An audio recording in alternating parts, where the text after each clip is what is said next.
What does that word pride or proud mean to you when you think about it? So I've driven into Oldham for 33 years, and what has never changed in Oldham is people want the best for their children in Oldham.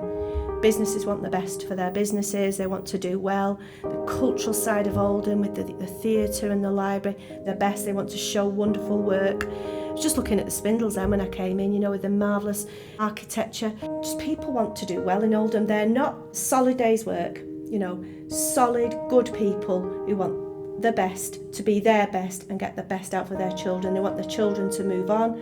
They want their children to aspire to have some social mobility, to experience wonderful things. It doesn't matter that we're born in this small little town in the north of England. Go anywhere, we can do anything if we trust the process and we get what we need. I'm always amazed at the resilience of people in Oldham. I work with people who've born and bred in Oldham. I don't live in Oldham, but there's a lot of our staff who do, and are these community colleagues who live, breathe, work, have leisure time in Oldham, and they live to better people's experiences in Oldham. So Angela, nice to meet you. Nice to meet you. Thanks for coming in and having a chat to us today. So I understand you've been teaching for, is it 33 years now? 33 years, yeah. Starting in September 1992. And I understand you've just won a Lifetime Teaching Award. Yes. So congratulations for that, first and foremost. That's amazing. But what I'd like to hear about is, how did you first get started in teaching? Did you always want to be a teacher? And what was that journey like for you? Yeah. So parents tell me, they're both dead now, but it's a family story, that I decided I wanted to be a teacher at the age of 7 and would teach my Uncle Frank how to read. And I honestly thought at that age he couldn't read. I actually thought I was instrumental in his reading development. So he used to take the register. So always wanted to be a teacher. Come from a family of teachers. Mum was a teacher. Dad worked at university. Sister did a lecturing job, and brother is currently a teacher at Leeds Grammar School in Yorkshire. So we come from a family of teachers. Always wanted to do it. So it really is a family affair. Absolutely. Yeah.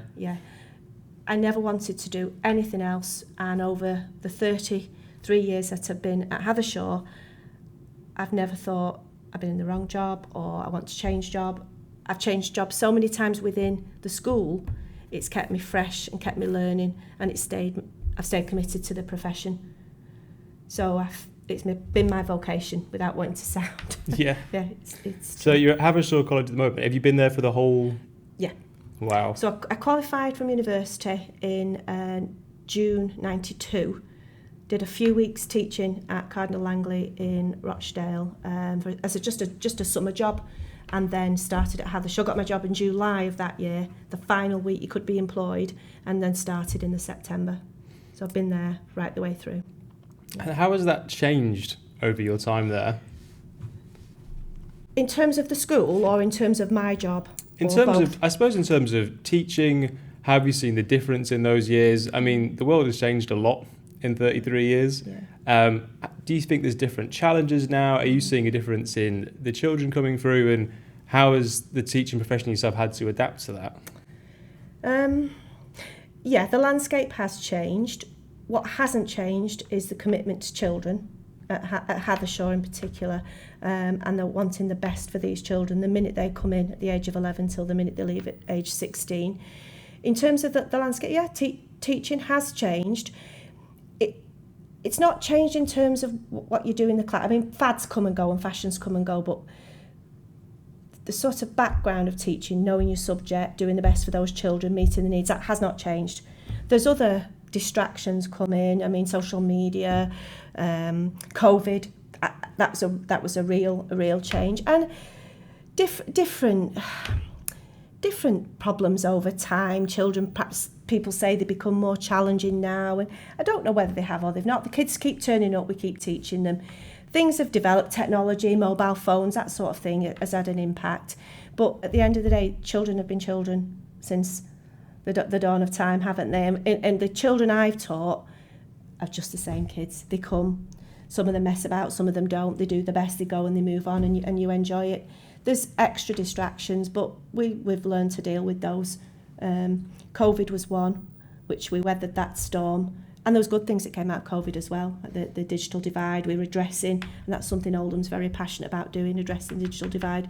So there are changes, some for the better, some for the worse. But I honestly, for me, Hathershaw children haven't changed. Yeah. And the parents still want the best for the kids, the teachers still want the best for the kids, and the town wants the best for the children. There's so many good schools and sixth forms and post-16 places in Oldham. The mobility, the education mobility in Oldham, I think it's wonderful. I really want people to know that, from the primary schools right the way through to getting these children through to university. People are passionate about education in Oldham. Absolutely. And I want to ask a little bit more about the COVID times. If you have a young family in Oldham, then you need to know about Oldham Family Hubs. Oldham Family Hubs are one-stop shops where you can access all the help and support you need to make sure your child is healthy, safe and looked after. There's so much on offer, from expert advice from midwives, speech and language sessions and fun events to enjoy. There are 7 family hubs spread out right across Oldham, and the best part is that everything is completely free. Search Oldham Family Hubs to find a hub near you today. You can also get support online at familyhubs.oldham.gov.uk. So during COVID then, I wanted to ask a little bit about that, because I know it was very challenging having to adapt to online teaching. Yeah.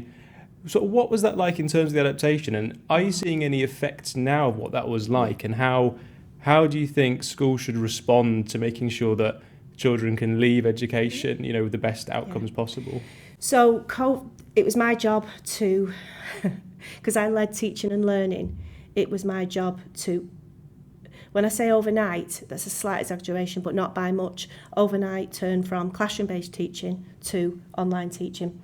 So within the space of hours, really, we had Google Classroom in place, which we didn't have before, and we went on the hunt for devices. That was the biggest problem we faced in Oldham, not having the devices that children needed to use at home.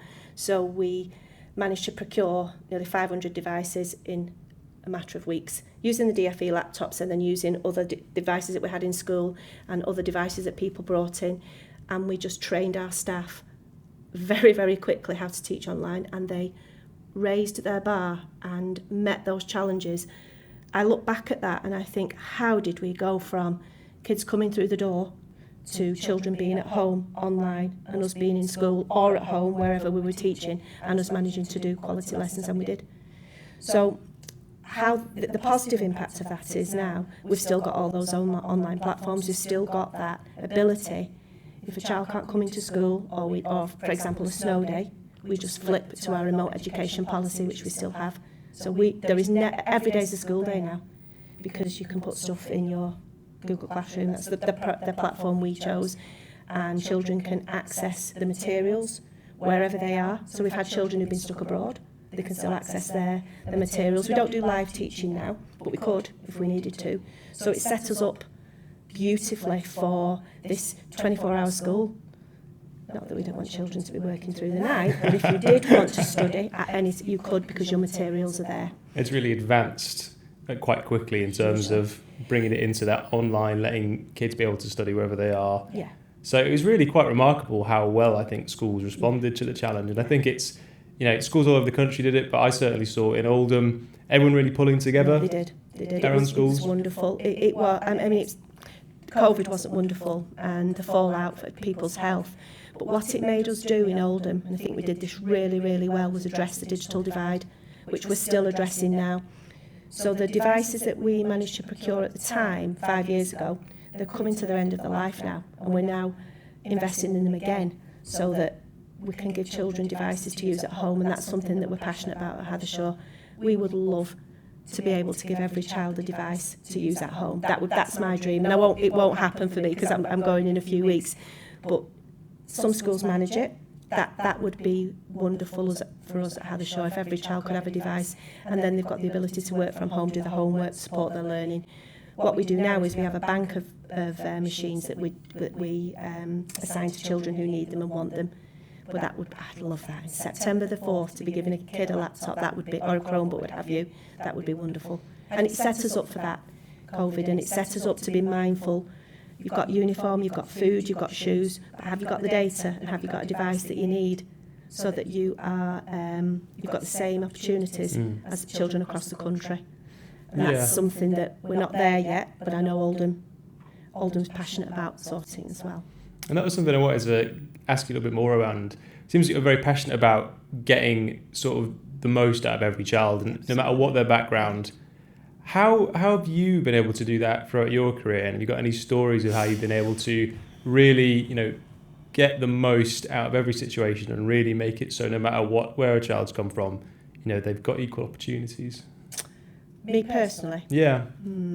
So for me, and I was born and raised in Salford. My mum was a deputy head teacher in Salford and worked in challenging schools, and I remember telling me when I got my job at Hathershaw, she said, teach every child like their own. Make every child feel that they are as important as your own child, and I always do that. So in my classroom, and this is our mantra at Hathershaw, it's standards and expectation. You don't lower your standards or expectations. Children have challenges, we know they do. But when you're in my classroom, and lots of classrooms at Hathershaw, because it's our sort of mantra, only the best will do. And you're sympathetic and you're empathetic and you try and plug the gaps and you remove barriers, but it's excellence and no excuses. Sympathy, empathy, remove what barrier, but it's absolute expectations. It doesn't matter whether you are in my classroom, Crampton House, everything is done to the highest of standards, and that's what I've tried to do. Go the extra mile for every kid, which is exhausting, but every child has to be as important as your own. Absolutely. And if you do that, they get a good deal. Even on your bad days, they get a good deal because they're used to the expectations. So that keeping it consistent in terms of, absolutely, we want the best for you, but you need to want the best for you as well. Consistency is the same as being outstanding. That's what outstanding is. Just do everything consistently well. Doesn't have to be high flying, doesn't have to be bells and whistles. Consistent, high expectations, no excuses, and don't let them get away with anything. Sympathy, empathy, but education comes first. Absolutely. And is it true that you've taught multiple generations of the same family through Hathershaw? Yeah, so I've definitely taught mums. I've taught children, I've taught mums, and I've taught grandmas now. So 3 generations. Yeah. That's amazing. And does that come in handy when, you'll run into a parent or a child and they'll know? I was thinking about this when I was driving in and thinking about, could have moved schools. You could do, could have moved multiple times, but I honestly feel that the taxi driver knew me today. I taught his children. I go to Oldham Royal and I see people, when I visit relatives, I've taught their children. When you have to have those difficult conversations or when you want that extra bit of support, they know you, they've got it. And parents constantly saying, don't mess this teacher about, she was my teacher. Don't mess it. And it's a feeling the school gives because it's a community school. Parents have been through the door. They come when they have meetings. Oh, it's changed, hasn't it? It just gives this cohesion, I think. And this is our school. We belong here. And because we belong here, we're going to work with you. And at Hathershaw, we're very much about, we're not the enemy, we're a partnership. And I think knowing these multiple generations and multiple relatives, and you've taught uncle, you've taught dad, you've taught brother, I personally help. And that's one of the things that's kept me at Hathershaw, having this connection with the adults that I come across and the children that I come across.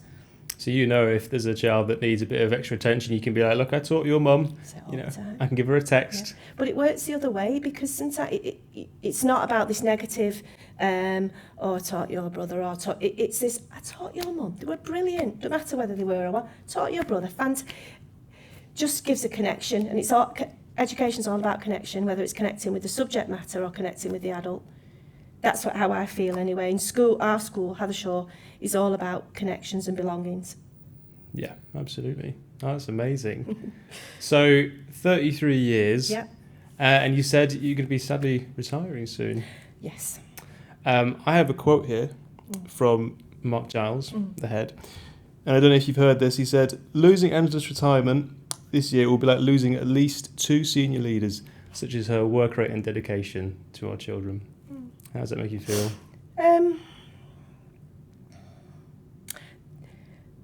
Very gratifying, and that's lovely. I do work hard, but so do lots of people at Hathershaw. Everybody works hard at Hathershaw.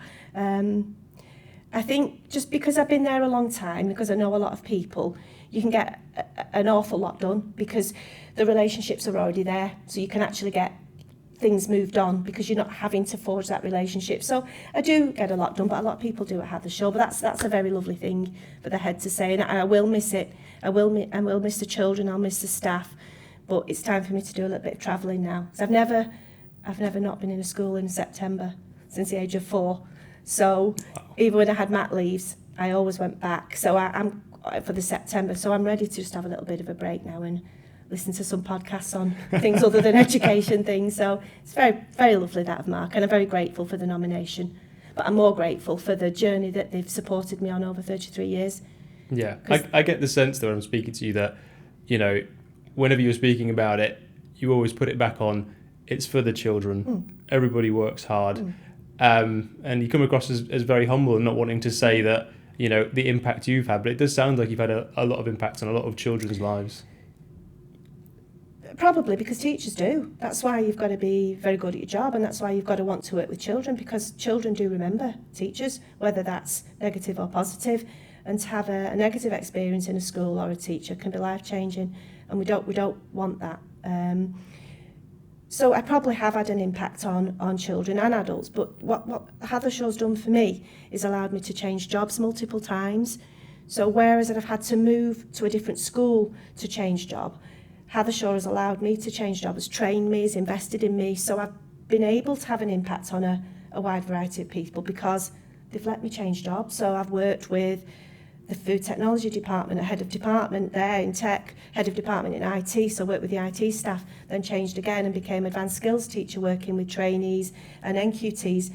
Worked at the university in Huddersfield for a time, lecturing on the PGC course. School supported me through that. Then went to assistant principal, so worked with the senior team. So their investment in me has allowed my reach to widen because I've worked with different people. It's enabled you to really work all around different parts of the school and develop yourself as well as the children are developing. So you just meet a lot of people when you change job. But if you move school, you're meeting different communities. I've just stayed in Hathershaw and worked with a wide variety of communities within the Oldham area. And of course the primary colleagues and the sixth form colleagues now that we're in the Pinnacle Trust. So yes, I've worked hard for Hathershaw, but Hathersshaw's worked hard for me. Brilliant. So one thing I was really interested to ask you, after all your experience in teaching, you know, so many children, what's one piece of advice you'd give to a young person? To a young person, trust the process. I always say I'm currently leading year 11 at the moment. Trust the process. Trust these adults. Trust that they know what they're doing with their with your education. Trust them. They're not the enemy. Do your work. Don't make excuses, and let these adults help you, and do what these adults tell you because they know. And if you do, trust them, work with them, not against them. Do everything to the best you can. Get help if you need it.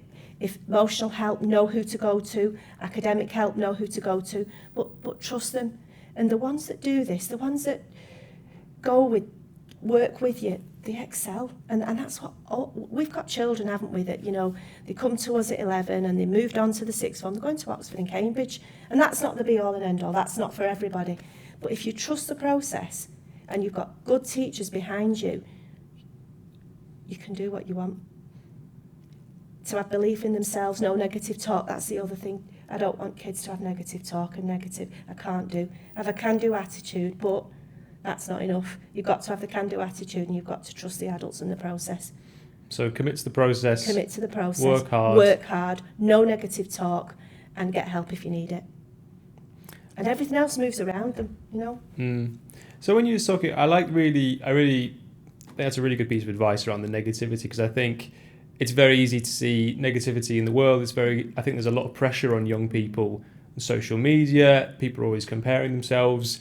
How would you advise someone to kind of switch off from that and say they're leaving school and thinking about, you know, I'm not sure what to do. They're probably seeing their peers going on to do great things.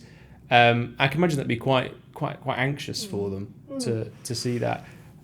Talk a bit more about that trust in the process and how someone can really kind of follow that to be able to do great things. Well, it's quite easy. at Hathershaw, because everything is so mapped out, and it will be the same in lots and lots of schools. The systems are so well refined now that you just have to go with the system. So, for example, at school we have structured lessons, we have consistency across classrooms, we have homework diaries, we have interventions, we have Google Classroom, so that you don't have to find your own way. You don't have to spend all your energies in finding. When I was at school, I had to do a lot of self-learning, had to do a lot of go find. You don't now. Everything is there. All you have to do is work hard with it. In terms of the social media, we tell them from a very, very young age. We show them in assemblies, look, you see people's best lives on social media. They only put their best lives up. Everybody has a day when they get up and their hair's not right and they're having a bad day and they've had a bad day at school or they've not got what they want. People stage their social media shots, their backdrops are beautiful. We teach them that is not how real life is, and to not compare. The only thing you should be comparing yourself is against yourself and your best self, not other people's interpretations of their best selves, because you're going to be constantly disappointed. So we just say to Year 11, to all of them, don't compare. Take control of yourself, trust the process and work hard. And if you need help, get it. But don't look to other people for validation. Look to yourself and to the adults who are going to work with you. And that's our message for our kids. That's great advice. I'm not sure about you. Do you have a family yourself? I do. Yes. I do. I have a beautiful family. I have 2 children and a husband. And are you able to instill those values and work ethic in your family, or is it like, this is mum, we're not listening to you?